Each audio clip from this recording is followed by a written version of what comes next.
বিশালগড়ে এক ব্যবসায়ীকে ক্লাব কর্তৃপক্ষ জোর জুলুম করে চাঁদা চাওয়ায় বচসা তৈরি হয়। পরিস্থিতি গুরুতর হয়ে হাতাহাতির পর্যায়ে পৌঁছায়। পরবর্তীতে ওই ব্যবসায়ীকে খুনের হুমকি দেন দুর্গোৎসব কমিটির সদস্যরা। পরিস্থিতি ক্রমশ জটিল হওয়ায় বিশালগড় থানার দ্বারস্থ হন ওই ব্যবসায়ী।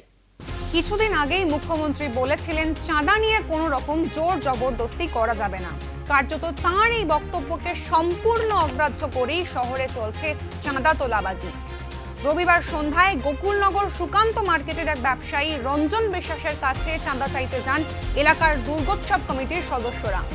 তাদের মধ্যে উপস্থিত ছিলেন বাজার সেক্রেটারি সুবীর ঘোষ, সমরেশ ঘোষ, সঞ্জীব দেব, চিরঞ্জিত দেবনাথ ও শুভঙ্কর দেবনাথ। ওই ব্যবসায়ীর কাছে 2000 টাকা চাঁদা চাওয়ায় তিনি স্পষ্ট জানিয়ে দেন 300 টাকার বেশি তিনি দিতে পারবেন না। এরপরেই বচসা ক্রমশ তীব্র হয় এবং মারধর করা হয় তাকে।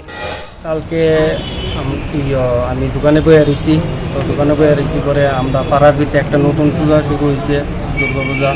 তো এটা কালেকশনের লেগে আইসে পরে আমি 300 টাকা দিয়ে দিছি। তো তারা 4-5 জন আসলো, সেটা যুদ্ধবস্তু করতেছে যে 2000 টাকা লাগবে। যে এই টাকাটা না দেওয়া আমি দোকানটা বাইরে গেছি গা, তারা পরে আমি টিকা নিব, আমার 1 টাকাও টাকা দিছি। উক্ত ঘটনার পরিপ্রেক্ষিতে সোমবার দুপুরে রঞ্জন বিশ্বাস ও তাঁর বাবা পরিমল বিশ্বাস বিশালগড় থানার দ্বারস্থ হন এবং একটি লিখিত অভিযোগ দায়ের করেন। তাঁদের দাবি সুষ্ঠু তদন্তের মাধ্যমে অভিযুক্তদের কঠোর সাজা হোক। বিশালগড় থেকে ফায়াম আহমেদের রিপোর্ট, নিউজ নাও।